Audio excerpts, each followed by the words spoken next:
Welcome to Rudra cooking. Bachelor லேட்டாக எழுந்துச்சிட்டிங்களா? கவலையே படாதீங்க. ஈஸியாக குக் பண்ணுறதுக்கு ஒரு ரெசிபி இருக்குது. என்னென்னா அதுதாங்க மாங்காய் சாதம். அது எப்படி சேர்த்துன்னு நம்ம வீடியோக்குள்ளே போய் பார்க்கலாம். அதுக்கு முன்னாடி நம்ம சேனலை மறக்காமல் சப்ஸ்கிரைப் பண்ணிக்கோங்க. சமையல் பண்ணுங்கள். ரொம்ப ரொம்ப சந்தோஷமாக இருங்க. வாங்க வீடியோக்குள்ளே போயிட்டு மாங்காய் சாதம் எப்படி சேர்த்துன்னு பார்க்கலாம். இப்போ நம்ம மாங்காய் சாதம் செய்ய போகிறோம். அதுக்கு என்னென்ன தேவைன்னா ரொம்ப சிம்பிள் தாங்க, ஒன்றுமே வேண்டாம். அரிசி ஒரு 1.5 கிளாஸ் அரிசி எடுத்துருக்கேன். 2 மாங்காய், கடலைப்பருப்பு, தாளிக்கிறதுக்கு கடுகு, பச்சை மிளகாய், தேவையான அளவு எண்ணெய், அவ்வளோதாங்க. இதை வச்சு நம்ம மாங்காய் சாதம் செஞ்சிடலாம். இப்போ அரிசியை நம்ம ஊற வச்சிடலாம். ஒரு 15 நிமிஷத்துக்கு அரிசி ஊறினா தான் நல்லாயிருக்கும். அரிசி ஊற வச்சுட்டு மாங்காவை நல்லா துருவிக்கலாம்.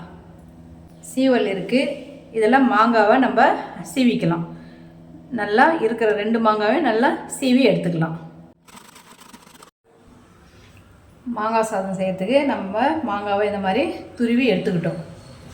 வானல் வச்சுருக்கேன், கொஞ்சம் எண்ணெயை ஊற்றிக்கலாம். மாங்காய் சாதம் செய்யும்போது இந்த வேர்க்கடலையை சேர்த்து செஞ்சோம்னா அவ்வளோ டேஸ்ட்டாக இருக்கும்.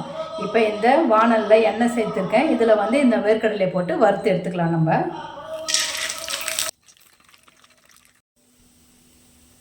வேர்க்கடலை வறுபட்டுடுச்சு. நம்ம இதை ஒரு பவுலில் எடுத்துக்கலாம். வேர்க்கடலையே ஒரு பவுலில் எடுத்துக்கிட்டோம். இப்போ அந்த வானல்லே கொஞ்சம் கடுகு போட்டுக்கலாம். கொஞ்சம் கடலைப்பருப்பு 1 டீஸ்பூன் போட்டுக்கலாம். கடலைப்பருப்பு வறுபட்டுருச்சு. இப்போ கருவேப்பிலையே போட்டுக்கலாம்.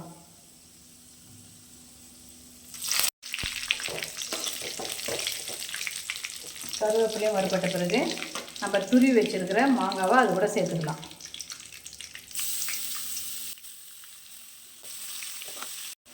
காரத்துக்கு பச்சை மிளகாவும் சேர்த்துக்கலாம். பொடி சேர்த்து இதையும் சேர்த்து வதக்கிக்கலாம். தேவையான அளவு உப்பு, எல்லாத்தையும் சேர்த்து கொஞ்சம் நல்லா வதக்கி எடுத்துக்கலாம். கொஞ்சம் நேரம் நல்லா வதங்கணும். இது கூட கொஞ்சம் லைட்டாக மஞ்சத்தூள் சேர்த்துக்கலாம். கொஞ்சம் பெருங்காயத்தூள் சேர்த்து இதை நல்லா வதக்கிடலாம். கொஞ்சம் எண்ணெய் பிரிஞ்சு வர வரைக்கும் வதங்கினா நல்லாயிருக்கும். இது வதங்கிறதுக்குள்ளே நம்ம சாதத்தையும் வடிச்சிக்கலாம்.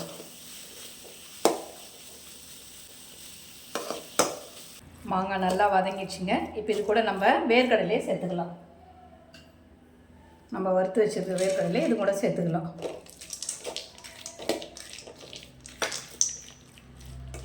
இதெல்லாம் கலந்த பிறகு நம்ம வடித்து வச்சுருக்கிற சாதத்தை இதில் கலந்து விட்டுக்கலாம்.